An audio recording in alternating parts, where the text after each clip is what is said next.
आज मैं वैशाख मास शुक्ल पक्ष मोहिनी एकादशी की कथा सुना रही हूँ। इसको ज़रूर सुनें और प्लीज़ वीडियो को लाइक शेयर सब्सक्राइब कमेंट से ज़रूर करें।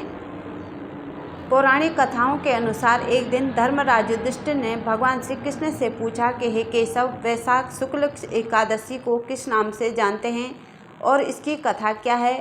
पूजा विधि समेत इसे विस्तार से समझाइए। इस पर वासुदेव श्री कृष्ण ने युधिष्ठिर से कहा कि आपको वह कथा सुनाता हूँ जो वशिष्ठ जी ने भगवान राम को सुनाई थी।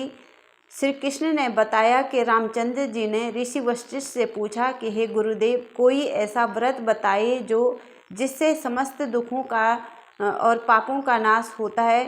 तब महर्षि वशिष्ठ ने कहा कि हे राम, वैसे तो आपके नाम से ही सभी दुख और पापों का नाश हो जाता है, पर आपके सवाल का जवाब लोगों को रास्ता दिखाएगा।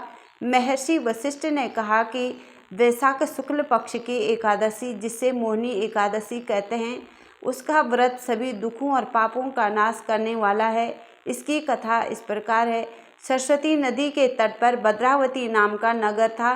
इसमें द्युतिमान नाम के चंद्रवंशी राजा राज्य करते थे। इसी राज्य में धनपाल नाम का वैश्य भी रहता था। वह श्रीहरि का भक्त था। उसने लोगों के लिए अनेक भोजनालय, प्याऊ, कुआं आदि बनवाए थे। उसके 5 पुत्र थे, जिनके नाम सुमना, सद्बुद्धि, मेधावी, सुकृति और दृष्ट बुद्धि थे। इनमें दृष्ट बुद्धि पापी था, पितरों को नहीं मानता था और भी बुरे कृत्यों में लिप्त रहता था। इसे धनपाल ने घर से निकाल दिया तो वह अपने गहने बेचकर गुजारा करने लगा। जब सब कुछ खत्म हो गया तो उसके साथियों ने उसका साथ छोड़ दिया। गुजारे के लिए उसने चोरी शुरू कर दी। एक बार राजा के सिपाहियों ने उसे पकड़ लिया, लेकिन धर्मात्मा धनपाल का बेटा होने की जानकारी पर उसे छोड़ दिया गया, लेकिन वह फिर पकड़ा गया। इस पर उसे कारागार में डाल दिया गया, लेकिन कुछ दिनों बाद उसे नगर छोड़कर जाने के लिए कह दिया गया। इस पर वह वन में चला गया और बहेलिया बन गया।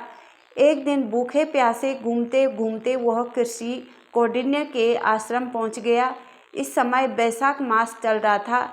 ऋषि इस समय नहाकर लौट रहे थे। उनके वस्त्रों के छींटे दिष्ट बुद्धि को कुछ अक्ल आ गई। वो हाथ जोड़कर ऋषि के सामने खड़ा हो गया और कहा कि मैंने बहुत पाप किए हैं, इनसे मुक्त होने का बिना खर्च वाला कोई आसान उपाय बताइए।